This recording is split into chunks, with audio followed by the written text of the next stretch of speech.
Jorge Fernández Menéndez, un queridísimo amigo hace muchos años, periodista, investigador, escritor, quizás el más documentado investigador periodístico del tema del crimen organizado en México, que está presentando un nuevo libro que es La Nueva Guerra, del Chapo al fentanilo. Querido Jorge, ¿cómo estás? Buenas tardes. Muy buenas tardes, Joaquín. Un placer, como siempre, estar contigo, con todo tu auditorio. Un gran abrazo. Me hubiera gustado que estuvieras aquí, pero ya ves cómo está esto. Esto está, pero bueno, no tiene para cuándo acabar, así que mejor va a ser por esta vía. Pues sí, es más, ni siquiera ha terminado de empezar, me parece, a veces, Jorge. A ver, no hay La Nueva Guerra del Chapo al fentanilo podría ser, por lo que he leído, un cambio de mercadotecnia y de organizaciones, o qué es. Mira, lo que estamos describiendo en el libro es un cambio muy profundo en patrones de consumo de droga en Estados Unidos. Las drogas van con la época. El LSD y la marihuana tuvieron una estrecha relación con la época en la que se consumieron intensamente. Fue la época de los hippies, los años 60, los años 70, principios de los 70. Luego la cocaína tuvo una relación directa con la época de los que Tom Wolfe llamaba los amos del universo, ¿no? La época de Reagan, la época de la explosión de Wall Street, la caída del muro de Berlín, era una época de euforia. Luego vino, después de los atentados del 11 de septiembre, una época donde lo que se impuso fueron las metanfetaminas, que eran una droga, en alguna medida el éxtasis, drogas escapistas. Y ahora con la depresión, con toda la depresión que viene desde la época Trump, depresión económica, racista, hay nuevas drogas, como es el fentanilo, nuevas drogas sintéticas, que se están imponiendo porque son las drogas que van con la época.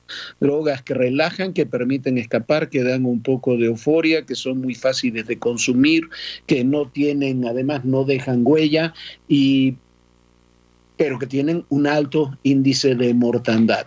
Hay entre 60 y 70 mil muertos al año en Estados Unidos por sobredosis de opiáceos, y de los opiáceos ilegales el principal es el fentanilo, que ha acabado con muchas vidas, con músicos incluso muy famosos tipo Prince y demás. Y buena parte de ese fentanilo viene de México. Fentanilo, por supuesto, no se produce en México, es una droga sintética que se produce en China, en parte en Corea, en la India, pero desde ahí es enviado a México, y desde México también en Canadá, son los dos países que aprovisionan de esa droga a Estados Unidos. Pero se necesita una cantidad tan pequeña de fentanilo para poder hacer una dosis que se vende en el mercado estadounidense, que entonces cambia y se modifica toda la estructura de operación de los grandes cárteles en torno a este comercio. Sí, porque tienen, desde el punto de vista de operación, ya no tienen primero que ocuparse de los volúmenes en espacio, claro, de lo que es la marihuana, ¿no? Que no pueden tampoco de los volúmenes y que es la cocaína. No tiene el tema de la agresión, de inyectarse la heroína. Ahora ya es una pastilla, y que toda entra por México, y la que no entra por México entra por Canadá, y cuyo mayor consumo del mundo vuelve a ser Estados Unidos. Sí, y con un altísimo, tú necesitas para una pastilla de fentanilo unos 0.5 miligramos, una cantidad ínfima. O sea, tú con un ingreso de un paquete de 10 kilos de fentanilo puro, puedes hacer miles y miles de dosis para el consumo ilegal, y la utilidad es de 10 veces la de heroína. Ponemos el ejemplo en el libro, la utilidad que le da a un narcotraficante un kilo de heroína se multiplica por 10 en el caso del fentanilo, y al multiplicarse por 10, al tener ese índice tan alto de utilidades, a eso se suma que el costo de operación es mucho menor. Como tú decías, para cosechar marihuana necesitas terrenos, campesinos. Lo mismo ocurre con la amapola, ¿no? Tienes que producir la goma de opio, luego lo tienes que llevar a laboratorios, tienes que combinar muchas cosas. Para la cocaína la tienes que traer de Colombia, y no es fácil trasladar toneladas de cocaína. En este caso, lo único, para las metanfetaminas incluso necesitas grandes laboratorios que huelen, contaminan, se ponen en la sierra a un costo muy alto. Para producir fentanilo lo único que necesitas es una vía de ingreso, que se hace generalmente por cualquiera de los puertos mexicanos, sobre todo Lázaro Cárdenas y Manzanillo, y luego tener laboratorios. Pero un laboratorio de fentanilo, los mostramos ahí en el libro, tú lo puedes montar en una cocina. No huele, claro, es una droga muy tóxica y puede dañar mucho a quienes la están produciendo, pero no huele, se disimula. Muchas de las entradas es como si fueran azúcar glass, porque tiene es muy similar, y lo único que necesitas es una máquina pastilladora. Es más, buena parte del tráfico se hace por correo. Ni siquiera necesitas grandes envíos de tráiler, camiones. Entonces lo que necesitas es otro tipo de redes de producción y de distribución, que van a modificar la estructura por lo menos de los grandes cárteles. Ahora también el tema del fentanilo es que es letal. Tú hablabas de 70, 80 mil muertes. Hay una alerta sanitaria en Estados Unidos por las muertes que ha producido el fentanilo. Sí, le llaman en Estados Unidos, sobre todo en Ohio, que es el estado más afectado, le dicen la epidemia de opiáceos. Básicamente son dos medicinas, el Oxycontin, que es un opiáceo legal que la gente consume, sobre todo en esos estados del centro de los Estados Unidos, de forma altísima, como una suerte de droga legal, y que ha provocado muchas sobredosis, y el fentanilo, que también llega prácticamente a todos esos lugares, y que llega muy fácil porque hay una enorme red de venta por correo, por mensajería. Entonces, y llega desde China a México y de México a los Estados Unidos con una enorme facilidad. Y los muertos son muchos. A ver, tenemos 35,000, 40,000 muertos vamos a tener por ajustes de cuenta este año en México. Estados Unidos va a tener 60, 70,000, 80,000 muertos por sobredosis de opiáceos. La preocupación es real y es un tema que debe ser abordado con el mismo nivel que se asume esa preocupación.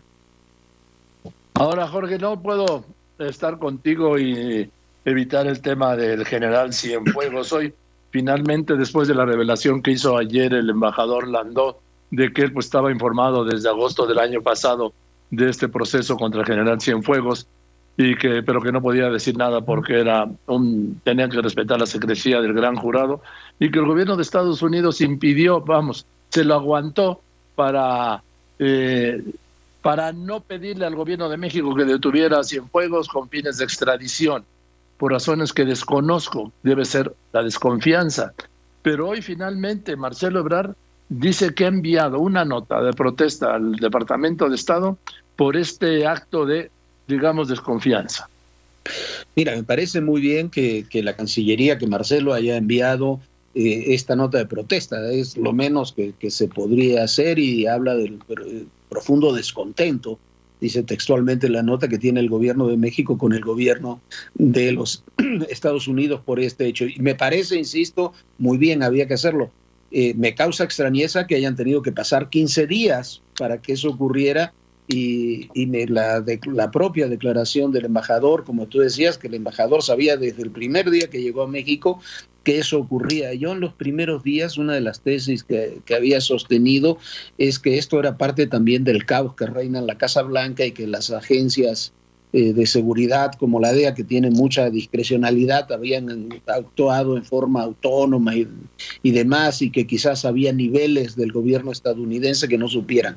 Pero con la declaración del embajador eso queda descartado. Se sabía en los más altos niveles del gobierno estadounidense. En medio de esto hubo una visita oficial a Washington, hubo innumerables contactos y demás, y no se informó nada. Nunca, tú conoces muy bien estos temas, nunca había ocurrido, no. Incluso en casos como el caso Camarena y demás, una omisión de ese nivel. Y el descontento, lo que sí es un dato duro, que es el descontento que hay en áreas de seguridad, pero particularmente particularmente en las Fuerzas Armadas con esta detención, es mucho, es muy alto, y me parece que además de notas diplomáticas se va a tener que operar de otra forma desde el gobierno mexicano, porque es una muestra de desconfianza y de discrecionalidad como quizás no habíamos visto en mucho tiempo, Joaquín. No, y porque además lo que siempre se había manejado era que ya se había recuperado la confianza entre las agencias allá y acá, entre las autoridades de allí y de aquí, y de repente, pues como ocurre siempre en las relaciones, sí que es la relación embudo que yo le llamo con Estados Unidos, ¿no? Estrecho hacia allá y ancho hacia acá. La confianza, resulta que la confianza es solo del gobierno de México a Estados Unidos. Yo espero que esa confianza ciega que ha tenido el gobierno de México en las autoridades de Estados Unidos, pues esto la haya mermado. No sé, porque luego no conozco cómo reaccionan. No, mira, en el libro tratamos un poco esa historia de la relación entre México y Estados Unidos en estos ámbitos, pero como tú dices, a ver, la confianza es un acto recíproco. O sea, tú tienes confianza cuando te tienen confianza. Yo, pues, más allá de que la acusación me resulta inverosímil con el general Cienfuegos, no la puedo entender, porque un general con 50 años de servicio, 2 años de retirarse, se va a ligar con un grupo de narcos de tercera, porque ni siquiera es un grupo importante. ¿Por qué habla por teléfono que no está encriptado con los jefes del NAR? No sé, me resulta inverosímil. Ya veremos cuando lleguen las pruebas. Pero más allá de eso, una investigación de este nivel, además de ni siquiera con una administración diferente a la que sirvió el general Cienfuegos, tú tienes que cotejar información, tú tienes que cotejar, ver el proceso, ver las pruebas, ver la verosimilitud que tienen esas acusaciones. En este caso, no solamente eso, si es como dice la DEA, como lo presentó en la Corte de Los Ángeles, estuvieron interviniendo durante muchos años las comunicaciones del gobierno mexicano y de los más altos funcionarios del gobierno mexicano, en forma que es, para nuestras leyes, ilegal. Entonces, me parece que es un tema mucho más complejo, no es solamente la detención, con toda la importancia que tiene la detención, que obligaría, me parece, a las autoridades federales a replantear y a discutir muchas cosas en forma muy distinta con las autoridades estadounidenses, ya sea que gane Biden o que siga Donald Trump después del próximo martes. Pero hay temas de este tipo que se tienen que replantear. Si hay una exhibición de desconfianza, tú no puedes actuar al mismo tiempo con el mismo nivel de confianza. No, por supuesto, yo creo que no sé en qué condiciones vamos, porque luego yo no entiendo mucho lo de los abrazos y los balazos, pero yo creo que hasta ahora puede más la buena relación que quiere tener el presidente López Obrador con Trump, por llamarlo de algún modo, que el reclamo de México a una conducta como esta. Es decir, que el presidente López Obrador no se va a echar una bronca con Trump por ese tema. Así lo planteo. No, y yo creo que no lo va a hacer, te coincido plenamente contigo. Lo que sucede además es que ahora ya te creaste una bronca interna también. En el otro, yo creo que hay dos preocupaciones que tiene, legítimas y válidas, que tiene el presidente López Obrador. Tener una buena relación con Estados Unidos, sea Trump o el día de mañana sea Biden, sabe que eso es fundamental. Y el otro tema, que no es en absoluto menor, es tener una muy buena relación, lo ha demostrado en los hechos, con el ejército mexicano, con el ejército y la marina, pero en particular con el ejército mexicano. El libro se cierra con una larga entrevista, creo que es la única que ha dado hasta ahora con el general Sandoval, el secretario de la Defensa, donde hablamos de muchos de estos temas, incluido Estados Unidos, hablamos del tema de la relación del ejército con el presidente López Obrador antes y ahora. Esos son los dos grandes capítulos que el presidente quiere, además de sus programas sociales y sus obras. Pero este hecho ha dañado, paradójicamente es un golpe que ha dañado las dos cosas, ha dañado la relación con Estados Unidos y ha dañado la relación con el ejército mexicano. Entonces me parece que tiene que haber una operación muy sofisticada de cara al futuro para ver cómo se avanza en los dos temas y cómo se van restañando esas heridas.